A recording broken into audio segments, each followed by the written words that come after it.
En la historia de El Salvador hay un nombre que despierta admiración en algunos y terror en otros. Fue presidente, dictador, militar, místico y el autor intelectual de una de las peores masacres indígenas del continente. Maximiliano Hernández Martínez gobernó con mano de hierro, bajo ideas esotéricas y un modelo autoritario que dividió al país durante más de una década. Hoy, más de 80 años después, su legado sigue siendo tema de debate. ¿Fue un visionario del orden o un tirano disfrazado de filósofo? Maximiliano Hernández Martínez nació el 21 de octubre de 1882 en San Matías, La Libertad, en una época en la que El Salvador aún buscaba su identidad política tras décadas de guerras internas y gobiernos inestables. Su padre era un pequeño comerciante y desde temprana edad Maximiliano mostró una personalidad introvertida, seria y marcada por el deseo de orden y control. En su juventud decidió seguir la carrera militar, formándose primero en la Escuela Politécnica de Guatemala, un centro de élite donde los futuros líderes militares de Centroamérica recibían una educación rígida y conservadora, y más tarde en instituciones militares de El Salvador. Allí no solo aprendió táctica y estrategia, aprendió también a ver al país como un campo que necesitaba ser disciplinado. Su carrera en el ejército fue meteórica. Hombre de pocas palabras, metódico, calculador. Ganó prestigio entre las élites conservadoras en un país donde la fuerza aún era sinónimo de legitimidad política. Hernández Martínez fue ascendido sin hacer ruido, pero con pasos firmes. Sin embargo, detrás del uniforme y las medallas se gestaba algo poco común para un militar de la época: una fascinación profunda por la teosofía. Esta corriente filosófica mística, nacida en Europa a finales del siglo XIX, proponía una mezcla de hinduismo, budismo, ocultismo y creencias sobre la reencarnación, el karma y la existencia de planos espirituales más allá del mundo material. Hernández Martínez no solo leía sobre teosofía, la vivía. En sus discursos hablaría del alma, de energías superiores, de vibraciones universales. Entre sus leyendas se cuenta que él pensaba que los exámenes médicos eran invasivos en los hospitales porque perturbaban el equilibrio energético del cuerpo, y es que se dice que su hijo menor tuvo apendicitis y él rechazó la intervención médica, tratando a su propio hijo con aguas azules, y de esta manera termina muriendo. Y hasta se dice que prefería dejar morir a un delincuente para que su espíritu reencarnara más puro en otra vida. A Maximiliano se le atribuyen frases como: es un crimen mayor matar a una hormiga que a un hombre, porque cuando un hombre muere, reencarna, mientras que una hormiga muere para siempre. Esto aparece en Memoria e Imaginación en Hispanoamérica de Peter G. Early, que es un artículo académico publicado en la revista Hispánica Moderna. En 1931, la Gran Depresión golpea con fuerza a toda Latinoamérica, y en este pequeño país centroamericano las consecuencias son brutales: caída del precio del café, desempleo masivo, hambre, inestabilidad política. El presidente Arturo Araujo, elegido democráticamente, promete reformas sociales, pero no tiene ni el poder, ni el control, ni el respaldo militar para ejecutarlas. El país se desmorona y el ejército, como tantas otras veces, decide intervenir. En diciembre de 1931, un golpe militar derroca a Araujo, y su vicepresidente Maximiliano Hernández Martínez, un militar reservado, profundamente autoritario y con fama de ser disciplinado, asume el poder con el respaldo de los golpistas. Fue el comienzo de una dictadura de más de una década, pero no tuvo un inicio tranquilo. Solo un mes después, en enero de 1932, estalló una insurrección campesina en el occidente del país, liderada por comunistas, obreros y comunidades indígenas cansadas de la miseria y la exclusión. Inspirados por las ideas marxistas y hartos del latifundismo, tomaron armas rudimentarias parlamentarias y comenzaron a ocupar fincas y atacar puestos de policía. Su líder ideológico era Farabundo Martí, un revolucionario formado en México y Nicaragua. La respuesta del nuevo régimen fue despiadada. Hernández Martínez ordenó una represión militar masiva. Tropas del ejército recorrieron los pueblos indígenas del occidente, fusilando a cualquiera que pareciera sospechoso. No hubo juicios, no hubo perdón. En cuestión de días, entre 10.000 y 30.000 personas fueron asesinadas. Según las estimaciones históricas, la mayoría eran indígenas de habla náhuatl, gente que ni siquiera había participado en la revuelta. Este episodio quedaría marcado en la historia con un nombre brutal: la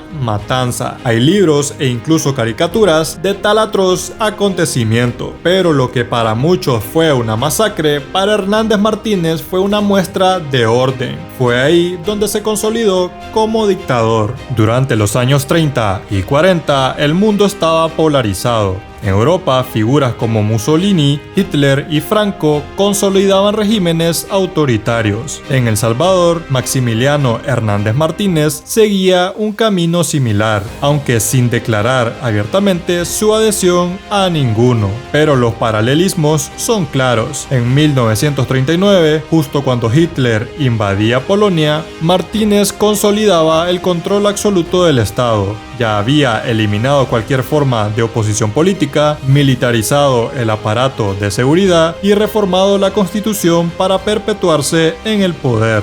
Su Guardia Nacional funcionaba como una fuerza de represión interna, con más de 5.000 efectivos bajo su mando directo. No respondían al Congreso ni a ningún otro poder, solo a él. La censura a la prensa se volvió sistemática. Periódicos como El Día o Patria fueron clausurados o alineados al discurso oficial. Las radios eran vigiladas y los discursos debían pasar por filtros estatales. Prohibió las huelgas, reguló la educación con enfoque moralista y teosófico, y suprimió el pensamiento marxista o liberal. A quienes se oponían los encarcelaba, desterraba o simplemente desaparecían. Y aunque nunca firmó alianzas con el Eje, se especula que Martínez mantenía correspondencia indirecta con representantes alemanes antes del ingreso de Estados Unidos a la guerra. Durante la Segunda Guerra Mundial, El Salvador contaba con apenas 1.5 millones de habitantes, pero con una posición estratégica en Centroamérica. Hernández Martínez admiraba las corrientes autoritarias europeas, mantuvo relaciones diplomáticas con Alemania, Italia y Japón desde 1939 hasta 1941. Esto coincidió con momentos cruciales de la guerra como la caída de Francia o la batalla de Inglaterra. Sin embargo, la realidad geopolítica obligó a cambiar de rumbo. Tras el ataque de Pearl Harbor, Estados Unidos exigió a todos los países latinoamericanos, incluido El Salvador, romper relaciones con las potencias del Eje. Fue entonces cuando se arrestó y deportó a varios residentes alemanes y japoneses, muchos de ellos empresarios o comerciantes, en colaboración con el gobierno estadounidense. A diferencia de algunos países que enviaron tropas a Europa, El Salvador no participó militarmente en el conflicto. Su postura fue más bien neutral, buscando mantener la estabilidad interna y el apoyo económico de Estados Unidos, sin renunciar del todo a su simpatía por el orden autoritario que encarnaban los regímenes fascistas europeos. Así, mientras el mundo se incendiaba con la guerra más devastadora de la historia, El Salvador se mantuvo aislado y controlado, navegando entre presiones externas y una dictadura firme en el poder. Después de más de 13 años de dictadura, la figura de Hernández Martínez comenzó a desgastarse. Aunque mantenía un férreo control del Estado, la presión social crecía. Censura, represión y economía estancada empezaron a generar un clima de tensión inaguantable. El punto de quiebre llegó en abril de 1944, cuando estudiantes, trabajadores y ciudadanos de todas las clases sociales organizaron una protesta pacífica, la famosa huelga de brazos caídos. Durante varios días, el país quedó completamente paralizado. Nadie trabajaba, nadie abría negocios y las calles estaban en silencio. El 9 de mayo de 1944, frente al colapso del orden civil, Hernández Martínez renunció y huyó a Guatemala en secreto. Su caída fue celebrada en todo El Salvador como una victoria victoria del pueblo sobre la dictadura. Pero su historia no terminó ahí, pasó años en el exilio, primero en Guatemala y luego en Honduras, donde vivía de manera discreta. Sin embargo, a la edad de 83 años, en 1966, mientras vivía en el Valle de Jamastrán, departamento de El Paraíso, en Honduras, Hernández Martínez fue asesinado el 15 de mayo por su chofer, Cipriano Morales. El ataque ocurrió dentro de la casa del ex dictador, en el comedor de su residencia, con 17 puñaladas. El asesinato le quitó a Maximiliano una vida intensa y polémica que incluyó una dictadura de más de 13 años y un exilio de 22. Maximiliano Hernández Martínez no fue un presidente más, fue un símbolo de dictadura o de orden dependiendo a quien le preguntes. Su huella no se borró tras su exilio. El aparato represivo que consolidó siguió funcionando por décadas. La Guardia Nacional, la censura, el miedo, todo eso perduró incluso después de su salida del poder. Los acontecimientos de 1932 fueron sin duda un antes y un después para muchos campesinos e indígenas, y sobre todo para un pueblo que no termina de sanar, y su sombra aún camina por los pasillos de la historia salvadoreña.